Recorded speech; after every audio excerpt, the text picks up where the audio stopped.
Olá, cidadãos da Galileia. Sejam muito bem-vindos a mais um episódio do Branding Tudo Podcast. E hoje você vai aprender a como fazer uma gestão de portfólio quando você tem muitas marcas dentro do seu grupo e você vai precisar posicioná-las de acordo com o seu público, de acordo com sua renda, de acordo com algum comportamento. E hoje a gente tem uma convidada super especial para falar sobre isso, mas antes, vocês já sabem, se você chegou aqui através do link de um amigo, seja muito bem-vindo. Eu me chamo Galileu Nogueira, eu tenho mais de 14 anos de experiência e sou fundador da Galileu Branding, uma consultoria que pode ajudar a sua marca a se posicionar, se reposicionar, construir sua expressão visual e também a sua plataforma de marca. Se você acredita que esse é o momento que a sua empresa precisa desse novo redesenho, acesse galileunogueira.com/contato.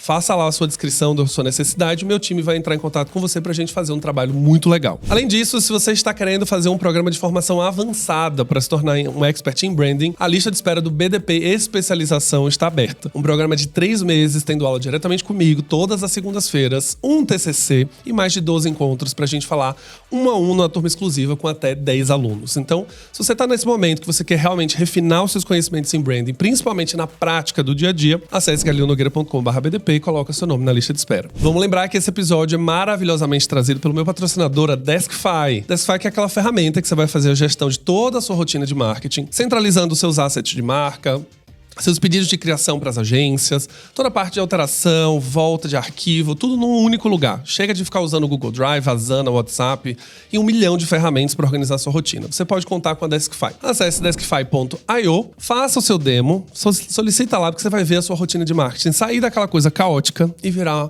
muito mais estratégica, para você perder tempo, não mais fazendo rotinas do dia a dia, mas ganhar tempo para fazer realmente o que você precisa, que é desenvolver estratégia. Acesse Deskify.io e peça o seu demo, beleza? E no episódio de hoje a gente vai trazer uma pessoa super especial para falar de uma marca que tem hoje, um grupo de marcas na realidade, que tem mais de 10 marcas no Brasil. E eu não tinha como não trazer a Marcela de Masi, diretora executiva de comunicação e branding do Grupo Boticário. Seja muito bem-vindo, Marcela. Prazer estar aqui, eu amo esse tema, muito legal bater esse papo com você. Vamos apresentar. Marcela é formada em Publicidade e Propaganda, com especialização em Marketing Empresarial pela Universidade Federal do Paraná e tem um MBA em Gerenciamento de Projetos pela FGV. Está há mais de 10 anos, a gente fez uma alteração aqui, mais de 12 anos quase, no Grupo Boticário. E tem experiências com planejamento estratégico de marca, inovação, negócio e relações públicas. Gente, é uma mulher completa. 12 anos, já sabe de tudo de Boticário, com toda certeza. Sim, assim, eu digo que não tem como ser entediada no grupo, né? Porque ele se movimenta tanto, tá fazendo tanta aquisição, M&A, crescendo. São ao todo 14 marcas que a gente está gerenciando hoje dentro do portfólio.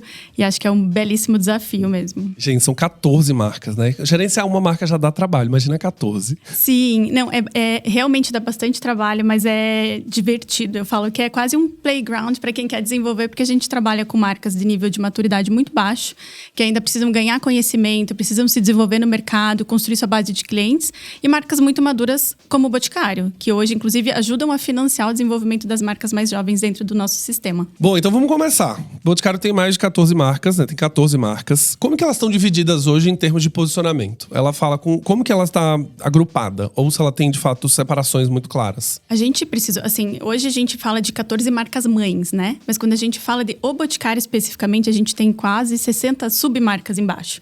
Então, quando a gente fala de 14 marcas no portfólio do grupo, eu tô falando de Dr. Jones, eu tô falando de Eudora, eu tô falando de Oui, eu tô falando de Quem Disse Berenice, Truss, que é uma marca para o mercado profissional de cabelos. E o Boticário faz parte desse sistema. Beleza na Web, que é um marketplace.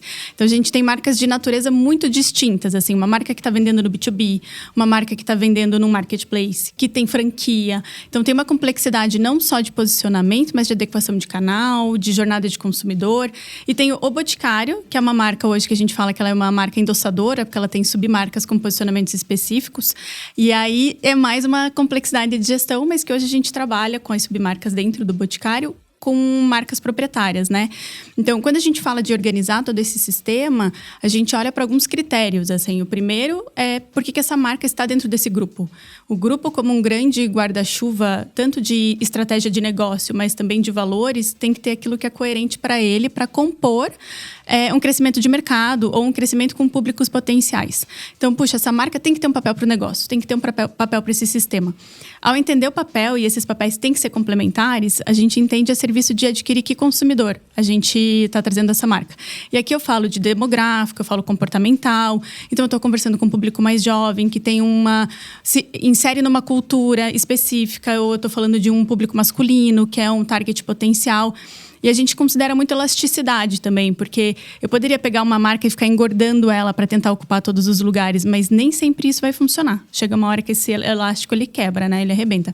Então, a gente procura, de fato, ter uma estratégia complementar, olhando, agregar o máximo de consumidor para dentro dessa estratégia. De fato, eu não estou me sobrepondo. E quando estou, eu faço por desenho e não sem querer. Eu faço por estratégia. Não aconteceu dele se sobrepor, né? Está tudo bem essa sobreposição. Inclusive, a gente tem uma estratégia muito forte para desenhar a diferenciação de posicionamento e território das marcas, para que quando eu queira unir elas, isso faça sentido. Então, eu já fiz colaboração agora. Por exemplo, a gente fez Lollapalooza com Egeu de Boticário e Quem Disse Berenice como maquiagem.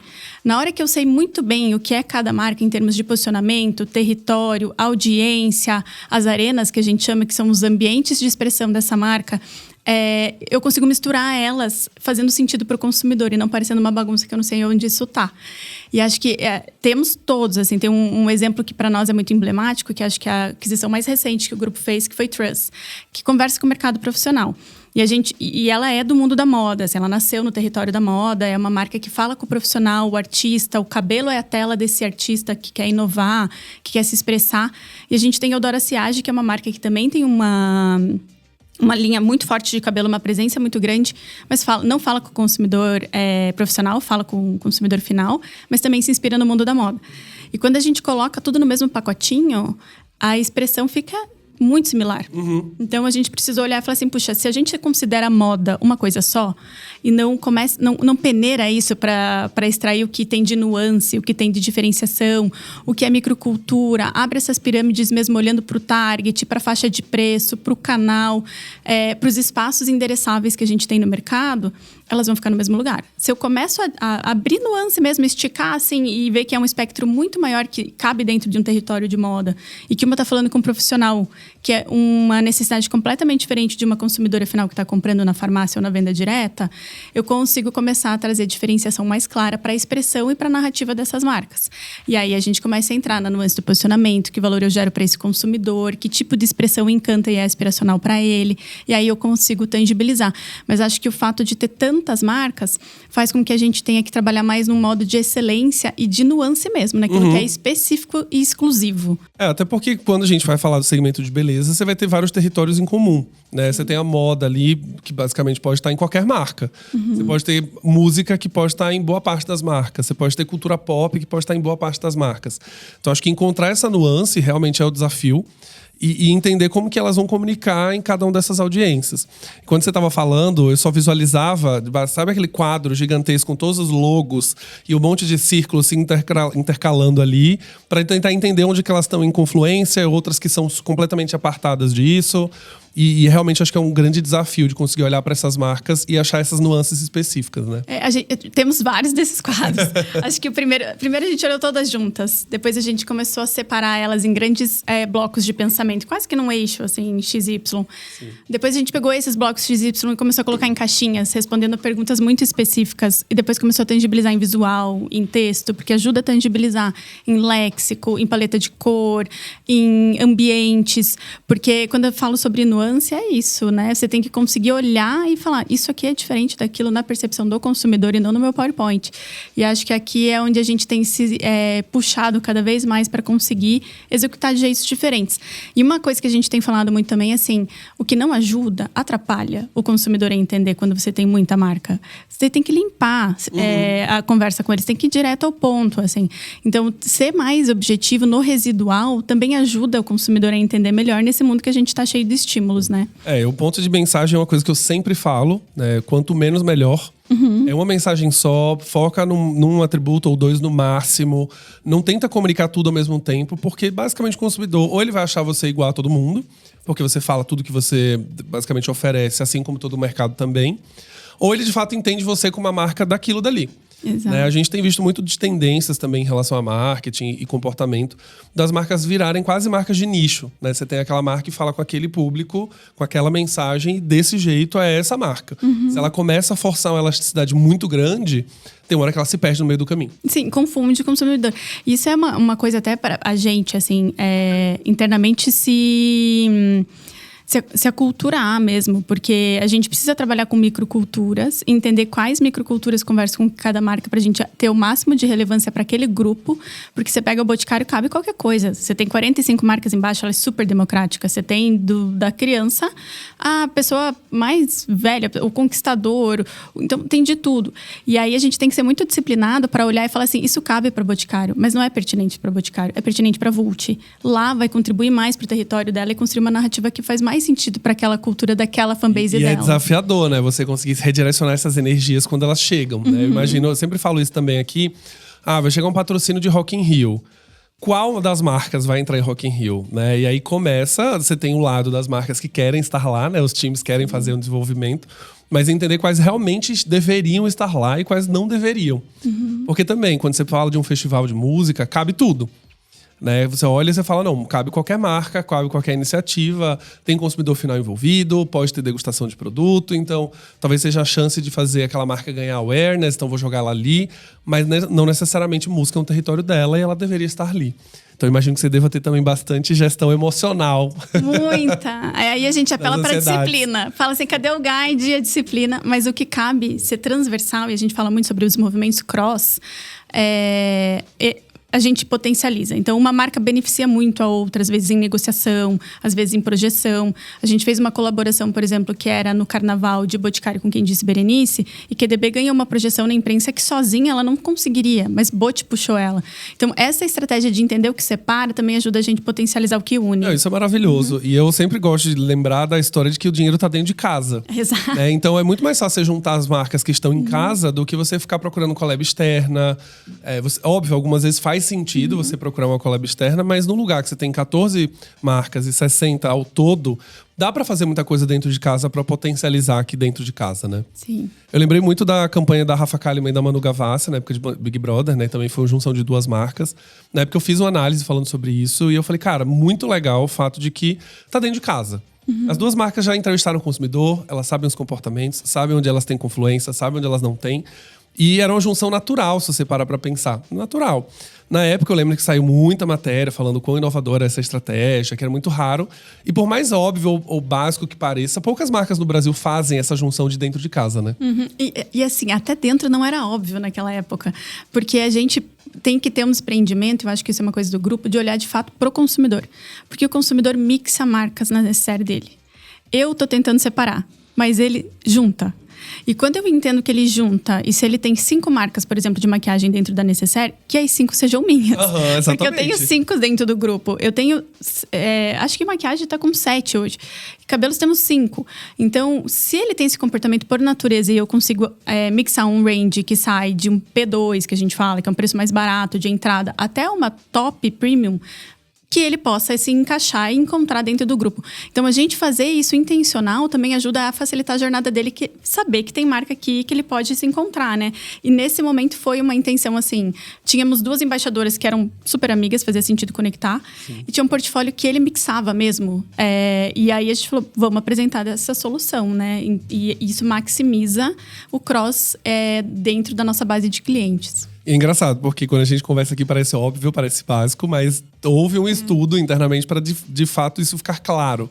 Né? Não só para uma questão de que elas são amigas ou porque faria sentido, porque elas acabaram de sair do Big Brother, mas porque de fato essas duas marcas conversam entre si, né? Vamos lá. E aí, quando a gente tá falando então dessas... Se a gente for falar de submarca aqui, a gente tem um monte, né? Tem Malbec, tem Egeu, tem todas elas. Mas como é que são... Acho que quais que são os principais desafios quando você tem que olhar para todas essas marcas?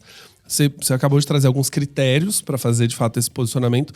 Mas acho que qual que é o desafio mesmo que você tem de fazer essa gestão inteira ao mesmo tempo? Porque não é que a gente faz... Olha, vou fazer agora o posicionamento de Quem Disse Berenice. Quando eu acabar, aí eu vou para Trust. Aí quando eu acabar, eu vou... Não, tudo tá acontecendo ao mesmo tempo. Sim, eu tenho falado muito pro time que trocar o pneu com o carro andando não é uma situação de contexto, ele é um fato dado. Assim, quem está trabalhando em comunicação e marca, na velocidade que as coisas estão acontecendo, com o nível baixo de barreira de entrada, a gente tem que estar sempre conectado com a evolução do comportamento, com a competitividade, o cenário competitivo, né? O que está entrando, as Instabrands, as influenciadoras, enfim, tudo que está acontecendo, entendendo como a gente se molda num contexto que não sou só eu versus eu mesmo. Ok, que no meu slide eu vou estar diferenciado versus a marca do lado e eu vou conseguir apresentar isso com diferenciação para o consumidor. Mas eu também tenho que ser diferente versus o meu contexto. E eu estou falando de várias marcas específicas que precisam ser diferentes entre si e diferente versus o mercado. Então, acho que tem um trabalho nosso de entender quem somos e para quem somos, como que eu extraio o máximo de valor dessa marca e gero o máximo de valor para o negócio, para o cliente, mas também com quem eu estou competindo e quem eu estou ajudando dentro do ecossistema GB. Então, eu tenho uma marca, por exemplo, que ela vai combater uma concorrente na faixa de preço e canal diretamente, mas ela me ajuda a morder um pouco a de cima que está competindo com a outra marca do grupo. E a gente tem esse campo de batalha para eu saber que marca eu uso no momento de defender uma e eu ocupar um espaço potencial. E aqui também exige planejamento, que a gente não faz de curto prazo, mas faz de médio e longo. Porque construção de diferenciação e marca é consistência. Campanha é movimento. Então, a gente trabalha muito a orquestração dessas duas coisas e é complexo. Porque a gente trabalha num contexto de omnicanalidade, de multicategoria. A gente fala que o grupo é multitudo, assim.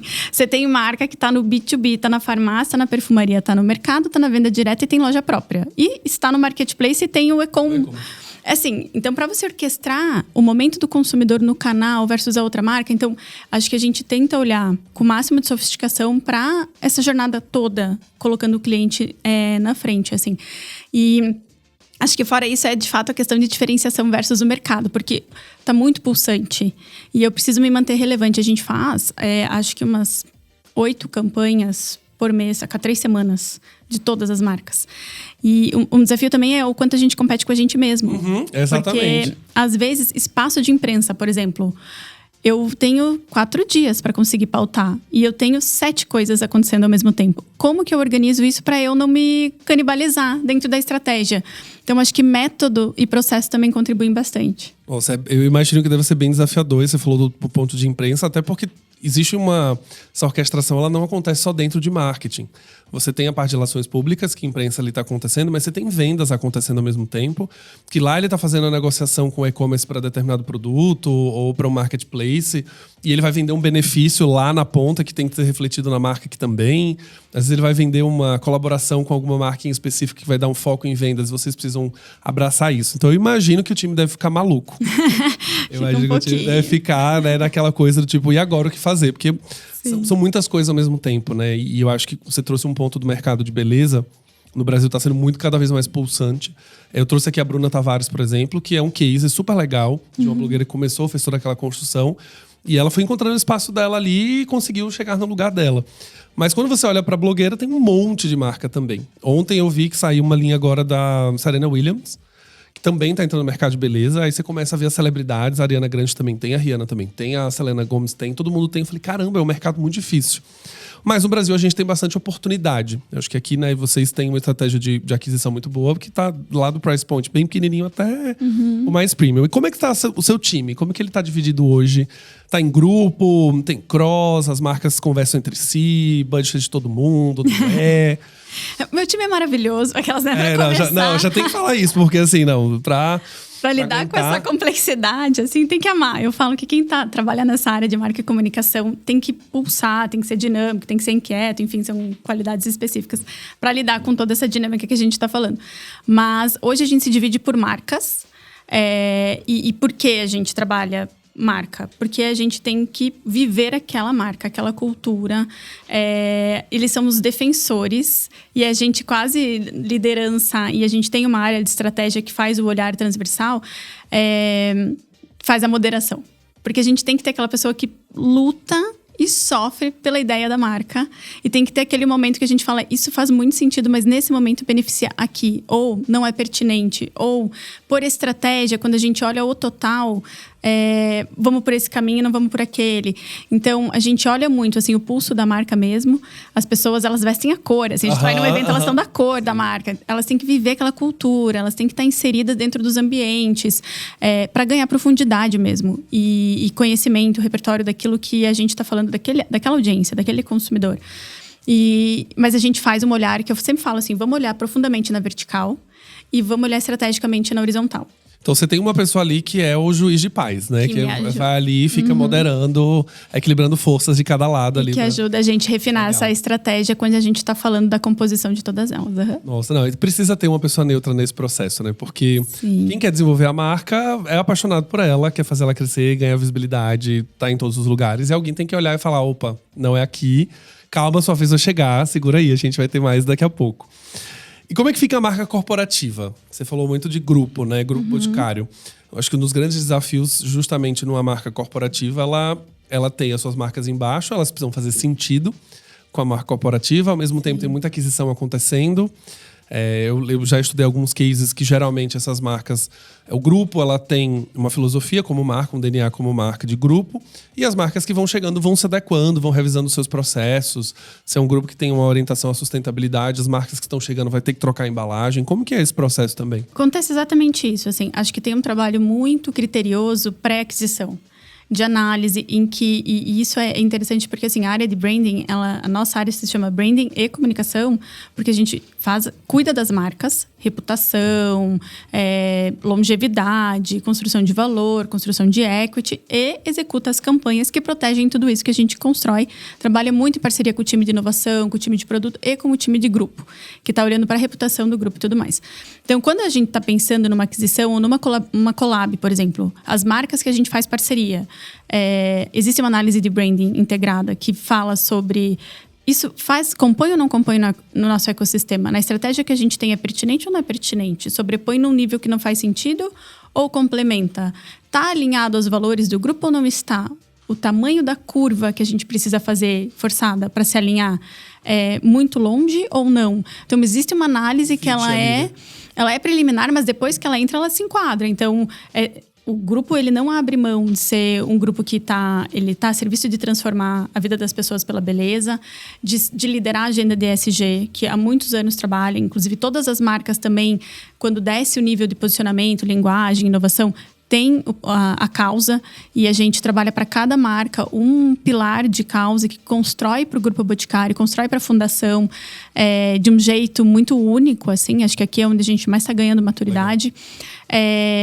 E quando elas entram, elas se enquadram em todos os critérios. Então, é valor sobre diversidade, é valor sobre sustentabilidade ambiental, é valor de processo, é tudo, assim. E, inclusive, quando a gente posiciona isso dentro do sistema, às vezes uma marca que estava posicionada num canal, num preço, vai mudar. Porque para complementar e ganhar longevidade dentro do grupo, precisa de uma adequação. Então, o grupo ele é bem um grande ecossistema de marcas que estão a serviço, de fato, de torná-lo mais forte. Assim. O grupo fala muito com o público de influência, mais influenciador que consumidor final, mas ele abarca toda essa troca de valor que tem com as marcas que fazem parte dele, né? Então essas marcas elas vão passar por uma revisão quando elas forem chegando. Vão, com certeza. Uhum. Elas vão ser, óbvio, tem uma análise pré-aquisição, você consegue entender se faz sentido trazê-la para o grupo, mas depois ela também vem com sua equipe, vem com sua filosofia, sua cultura, e aí você vai ter que trazer uma uniformidade com essa marca corporativa, né? Isso mesmo. E no sistema todo, né, entre marcas, assim, quando a gente olha e fala, puxa, dado que esse é o papel dela e o motivo pelo que ela está entrando, como que eu torno ela mais competitiva? Porque a gente fala muito, assim, o grupo sabe fazer marca. A gente, diferente de uma empresa global, o headquarter é o Brasil, é uma empresa brasileira que a gente não recebe direcional, a gente tem que criar o direcional. Então, quando a gente adquire uma marca, a gente tem que olhar para todo o direcional que a gente já construiu dentro desse mercado e avaliar o quanto ele tem que ser desenvolvido ou não desenvolvido. O que a gente tem de arsenal que a gente sabe fazer em todos os canais que a gente deveria colocar a serviço dessa marca que até então ela não sabia que podia, enfim. Então, sempre a gente vai tentar subir a régua. É natural, não só por adequação, mas por potencial que ela pode ter. Assim. Excelente, excelente. Assim, ouvindo você falar, me parece como que eu posso falar? Me parece uma gestão que dá orgulho. Aquela gestão que você fala, olha, a gente não tá tomando decisões aqui baseadas só no que eu gosto ou na gestão de quem tá chegando agora. Me parece tudo muito ferramentado. Vocês têm muito esses painéis de ferramentas, pesquisa com o consumidor, quali, quanti, teste de produto, teste de campanha, para fazer e garantir que também esses posicionamentos estão sendo entendidos lá na ponta? A gente tem bastante ferramenta. A gente sempre vai falar que tem menos do que gostaria. Mas estamos em constante evolução. Porque como tá crescendo muito rápido o sistema do grupo, eu mesma, até 2020, eu cuidava de Boticário.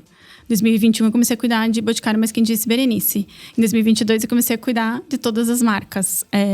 Então, assim, muito dinâmico, a gente tem que começar a criar parâmetro. Então, pensa que você tem uma marca super madura como o Boticário, que tem pesquisa de tracking de imagem de marca, que tem pós-teste de campanha, que tem ferramenta para medir menção, KPI, talkability, PR, tem dash para tudo. E você adquire uma marca nova que tinha 3 pessoas trabalhando para fazer aquilo e não tem ferramental. Não tem o mesmo modelo de KPI, de metrificação. A gente não consegue comparar sucesso. Então, a gente tá numa jornada super grande que é sobre ser mais criativo e mais pertinente para o consumidor, ao mesmo tempo que eu estou criando processos e métodos para que seja mais automático tudo aquilo que pode drenar energia para ser mais criativo e mais relevante para o consumidor. Então, a gente tem uma área de insights lá dentro, a gente tem uma frente só de listening, de geração de conteúdo e listening de consumidor, porque a gente quer estar muito orientado pelo interesse, e não só pelo que eu quero empurrar de conteúdo. E tudo isso a gente está cada vez mais industrializando para que todas as marcas consigam usar de forma estratégica. É quase um pack, né? Você chegou no grupo, agora tem um pack de ferramentas para você, um pack de forma de trabalho, um pack de metodologia.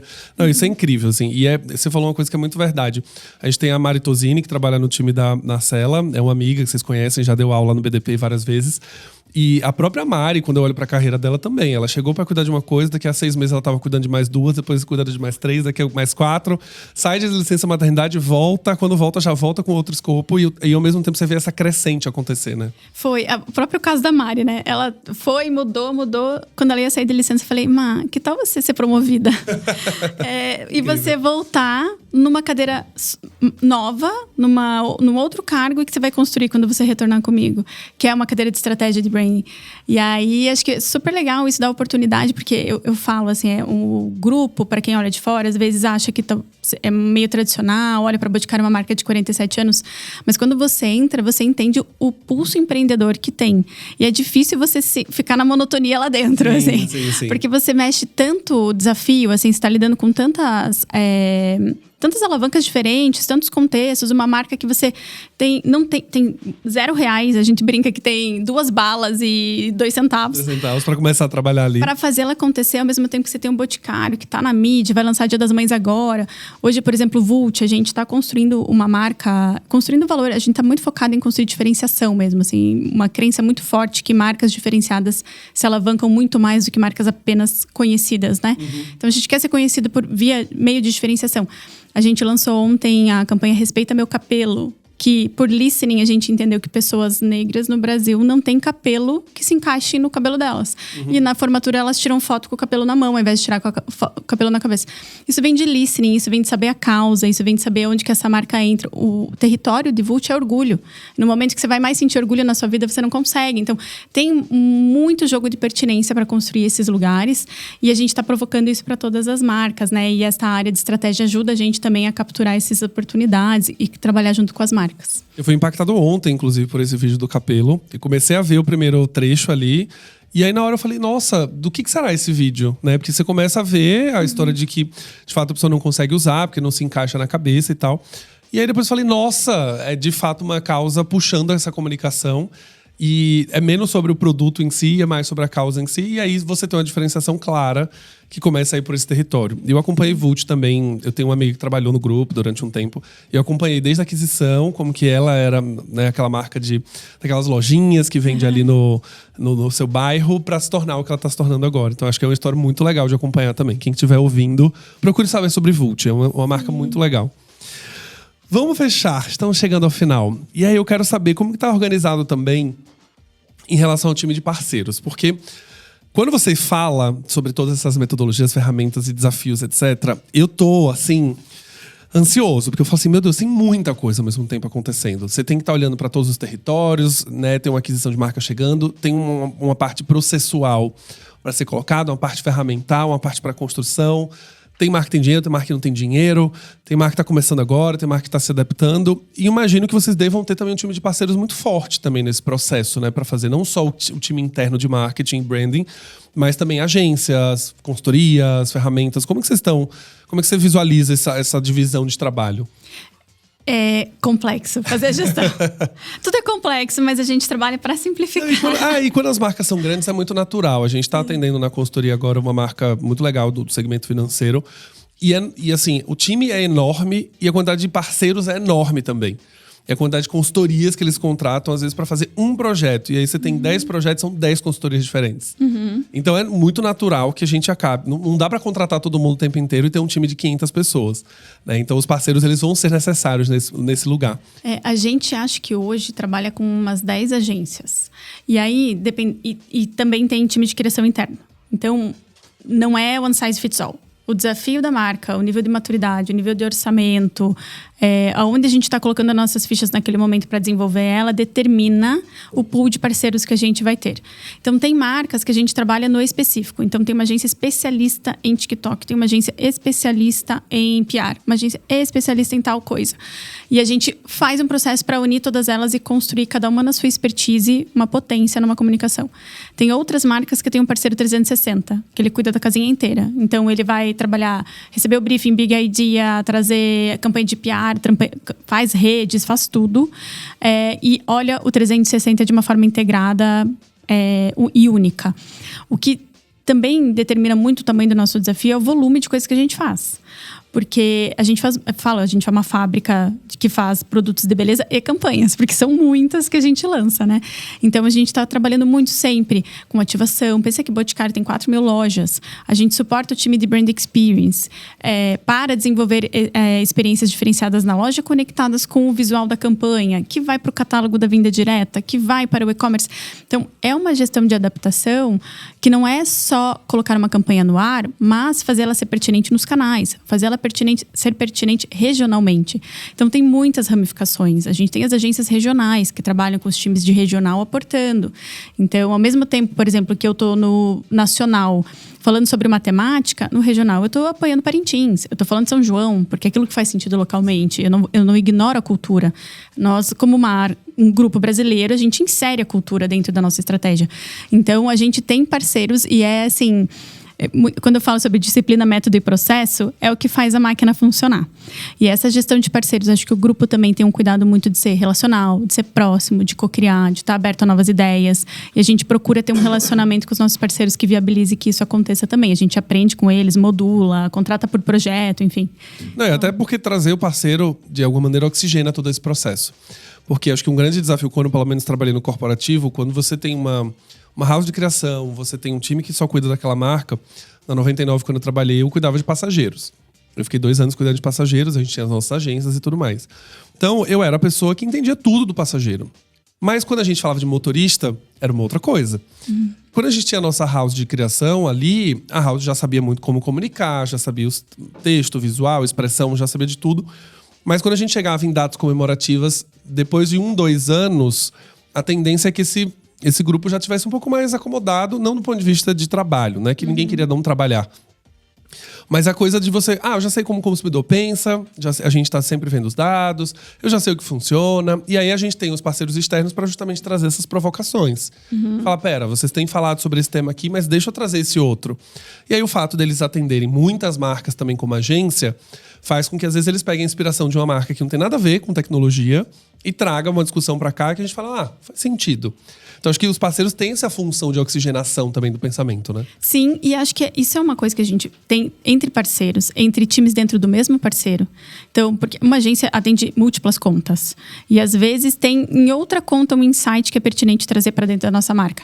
E dentro do nosso próprio time, rodiziar. Porque eu tenho gente que está olhando uma realidade, por exemplo, de um empreendedorismo social dentro de VU, Cult, e o Boticário trabalhando um lançamento distinto, que fala sobre comunidades que estão incrementando sua renda com plástico por conta de logística reversa. A gente troca repertório entre nós para potencializar insights, porque tem gente vivendo situações diferentes dentro da nossa comunidade criativa, digamos. E entre parceiros é a mesma coisa. Puxa, eu sei que aquela galera tem um viés, tem um olhar. Por exemplo, Eudora. Quem é a galera que está na moda? Eu quero trazer eles para perto da marca. Eu quero me conectar com eles, porque eles são insiders dessa comunidade que me interessa. Então, acho que este pulso. Tem os que são já 7 de parceiros, tem aqueles que a gente vai se conectando por oportunidade, mas é bastante gente. Então, quando você fala, de fato, é muito sensorial entender que é um grupo muito grande. Né? Tudo quando você está trazendo os pontos, as ferramentas, os parceiros, sempre dá essa dimensão de ser muito gigante, ser muita gente, ser muito processo, ser muita coisa ao mesmo tempo. E por isso que também precisa estar sempre cercado de método e, de fato, essa consistência, essa disciplina. Porque é muito fácil se perder. Sim. Muito fácil num dado caminho ali. E eu falo muito também quando a gente discute com gestores, né, diretores de branding e tal, que é uma coisa que até na Inexplorato a gente conversou uma vez, que é a questão do brand manager trazer a sua visão de mundo quando ele está cuidando, sendo que a marca é que tem a sua própria visão. E aí quando esse brand manager sai, esse diretor sai, troca-se tudo, porque ele quer deixar a marca da gestão dele. Sim. Né? E pelo que você me traz aqui, essa sensação, é o contrário. É que de fato ele vai vir, vai pegar uma plataforma estabelecida e que na sequência ele vai trazer ali de fato a sua visão de mundo, muito mais para acrescentar do que para remover coisas, né? Eu amo esse ponto que você traz, porque eu acho que não só o líder, mas o time tem as suas bandeiras. Sim. Mas a gente luta pelas bandeiras da marca, que quando a gente entra nela, a gente já tem que ter um match de valores. Então, eu não consigo trabalhar para uma marca que não converse valores comigo. Mas quando a gente faz esse encontro de contos, a governança ela é da marca. E a gente trabalha para que ela lidere. Porque eu estou a serviço dela. E não a serviço da Marcela, a serviço do próximo líder que vier. E o nosso papel é ser aquela inquietude que amplia o repertório, que dá o extra mile, que faz a pessoa chegar um pouco além na percepção. Coloca a tua assinatura, coloca o teu depara. Mas, no final, a gente está respondendo para o que aquela marca é e precisa ser. E aqui tem um cuidado super importante para a reputação também. Sim. Porque senão todo mundo toma decisão e a gente está colocando a reputação e consistência em risco, né? O ponto sempre é respeite a essência. E eu falei, acho que num dos episódios que a gente gravou recente, é que no mercado da moda, por exemplo, de luxo, a gente tem um movimento que é o oposto, que é cada diretor criativo que entra, ele quase tem que abandonar a sua essência para de fato seguir a essência do fundador e do criador original. Ele traz sim o seu toque, a sua forma, mas em qualquer documentário que você assiste, todas as reuniões são pautadas em o que ele faria se ele estivesse vivo hoje. E aí o que eu adicionaria do meu repertório para tornar isso conectado ao espírito do tempo. Mas eu não vou pegar a essência e jogar fora. E no mundo corporativo, geralmente isso é mais difícil, porque a gente também tem um sistema, a maneira como tudo é estruturado o meu bônus está ligado à minha inovação. Então, diferente de um diretor criativo de uma marca de luxo, que eu tenho que falar, não, eu estou levando o legado do Christian Dior e as coisas se parecem propositalmente. E quando a gente vai para o mercado corporativo, nem sempre é isso, né? A gente pode ser visto como falta de criatividade, tá reaproveitando a campanha do diretor anterior, tá tentando fazer a estratégia passada, quando na realidade isso deveria ser valorizado. Que é justamente, não, a pessoa tá dando continuidade a um trabalho que foi muito bem feito. E é por isso que ela tá acrescentando o ponto dela ali, né? Mas sabe que isso, assim, dar continuidade não significa não inovar. Eu tava discutindo isso, sei lá, semana passada. A gente tava falando sobre, vou pegar a tecnologia. A gente parte, às vezes, todo ano tem Dia das Mães. A gente fala, todo ano tem que fazer o maior e melhor Dia das Mães do Brasil. Sim. E o Natal a mesma coisa. Só que a gente fazer de um jeito e o como não é trivial. O como ele nunca foi tão importante. Porque a gente pode partir de insights que estão estabelecidos, conversas que já foram feitas, de um jeito muito novo. Então, quando a gente fala, por exemplo, de usar uma inteligência artificial, de usar um conceito de listening, de usar uma leitura de fato que vem do consumidor. Meu algoritmo não representa o consumidor, representa o meu interesse. Como que eu faço a leitura de fato do que é interessante para ele e coloco ele no centro? Eu sou capaz de inovar, mesmo mantendo consistência. A gente tem recursos muito novos para fazer coisas diferentes. Então, acho que aqui é o quanto você consegue de fato preencher esses lugares de oportunidade que existem para fazer o novo, sem abandonar e tentar inovar naquilo que não precisa. Não, é excelente. Você falou uma frase aqui que para mim captura tudo isso, né? O porquê ele permanece o mesmo, como é que muda. E esse como aí vem de cada repertório, mas no final o porquê ele sempre continua, ele sempre tá ali. E o como ele vai sendo feito de acordo com o momento que tá agora. Então acho que pra mim essa já é uma frase-chave que resume muito bem. Se quer mudar alguma coisa, muda na forma de fazer, no como. Mas o porquê ele tá sempre ali no mesmo lugar, fincado, com uma grande essência de marca. É muito comum a gente conversar com o parceiro, não, vamos fazer um rebranding. Não. Eu falo, esta palavra está eliminada. À luz do que essa marca acredita sobre o mundo, como que a gente cria uma nova história, né? Não, assim, gente, e é uma epidemia, né? Eu brinco sempre. Quando eu comecei a trabalhar produzindo conteúdo sobre brand, fazendo podcast, na minha cabeça, lá em 2020, eu falava assim, cara, eu acho que vai ter uma hora que vai esgotar. Porque não tem muito o que falar, né? Pensando assim, você falar durante 4 anos, tem uma hora que eu falei, cara, eu já vou ter falado sobre tudo em 4 anos. Mas assim, esse ano em particular, assim, o quanto de rebranding já foi feito, quanto de marcas já se reposicionaram, quanto de marca já mudou de nome, quanto de marca já mudou de expressão visual. Assim, todo dia tem uma pauta. Todo dia eu tenho uma pauta pra falar. E algumas vezes eu olho e falo assim, gente, não precisava desse rebranding. Podia continuar do jeito que tava tudo bem. Claro, a gente tem um engenheiro de obra pronta, que eu tô olhando o resultado final, não sei exatamente o bastidor. Mas tem umas horas que, até olhando mesmo pelos movimentos, eu falo, cara, essa marca só precisava dar um ajustezinho. Ela não precisava, de fato, abandonar toda a essência dela e começar tudo de novo. E aí, quando você vai ver, algumas vezes tá ligado a uma mudança de CEO, às vezes tá ligado a uma mudança de diretoria e tá tudo bem. O mercado funciona assim, tudo certo. Bom, conselhos. Um conselho de Marcela para quem vai fazer uma gestão de marcas, um portfólio extenso. Um conselho apenas. Um conselho, que difícil. Mas assim, acho que elabora um frame mental do que é essencial para o seu negócio. E aí, coloque as marcas dentro desse frame, dando papel para cada uma delas. Acho que se a gente não tem um papel para elas, para o negócio, para o consumidor, questione se ela tem que existir. Então, acho que é encontrar, realmente tentar colocar ela num lugar que ela possa ser relevante. Se você não enxergar, talvez ela não tenha que existir. Conselho forte para quem tá ouvindo, porque deixar de existir uma marca não é fácil. Matar uma marca não é fácil. Principalmente quem é pequeno empreendedor, médio empreendedor. Mexe com vaidade, mexe com ego, mexe com legado, mexe com história. A gente na consultoria lida todas as vezes, quando a gente vai falar sobre uma mudança, às vezes, de um logo, de um ícone. O fundador, ele tá ali. Não, eu não quero mexer a minha marca, eu conheço, eu já... E é difícil, e em alguns momentos a decisão é matar mesmo. A decisão é, de fato, falar, isso aqui não faz sentido. Enxuga. Sempre pense nisso. Enxugue o máximo que der. O dinheiro não é infinito. Não dá pra fazer tudo. Não dá pra comunicar tudo. O consumidor tem um monte de coisa pra fazer e pra pensar. Eu gosto de falar pra cliente. O consumidor não acorda pensando em comprar um batom. Ele não acorda pensando. Ele tem até uma intenção em algum momento, precisando e tal. Mas ele tem a vida dele. Ele tá pegando filho na escola, tá comprando coisas no supermercado, tá resolvendo coisas do trabalho. Ele não tá pensando em você. Mas no momento que ele pensar em você, no momento que ele pensar em comprar, espero que ele lembre de você. E aí é onde vem um trabalho anterior, que não é para esperar o momento chegar. Na verdade, ele já tem que estar pronto quando ele chegar lá, né? Marcela, super obrigado pela contribuição hoje no episódio. Foi incrível. Eu acho que quem ouviu aqui, se pegar um caderninho e anotar, tem uma aula de gestão de portfólio aqui, gratuita, inclusive. Gente, você podia cobrar para esse episódio. A gente vai fazer uma vaquinha aqui para as pessoas doarem. Muito obrigado pela generosidade, por ter aceito o convite. Pra gente é uma honra aqui, para os cidadãos. Com certeza é um episódio incrível, que vai fazer parte daquele hall de episódios que geram várias anotações. Obrigada, reforço. Foi um prazer imenso. Muito legal te ouvir também, te acompanhar e acompanhar a tua generosidade de compartilhar conhecimento com todo mundo. Então, obrigada. Cidadãos, se vocês gostaram desse episódio, não esqueçam de dar 5 estrelas no seu player favorito e mandar para pelo menos 3 amigos que estão fazendo um processo de gestão de portfólio, que querem aprender um pouco mais, para não só aprender isso e conhecerem um pouco mais dos outros episódios do Branding Tudo Podcast. A gente tem mais de 110 episódios publicados, tem muito conteúdo bacana, com muitos profissionais muito bacanas de mercado. Se você não fizer isso, você já sabe, você perde seu passaporte de cidadão da Galileia e eu vou te bloquear todos os conteúdos. Você não vai poder assistir nada, não vai poder ver nada, porque eu vou procurar você, beleza? Um abraço e vejo vocês no próximo Branding Tudo Podcast.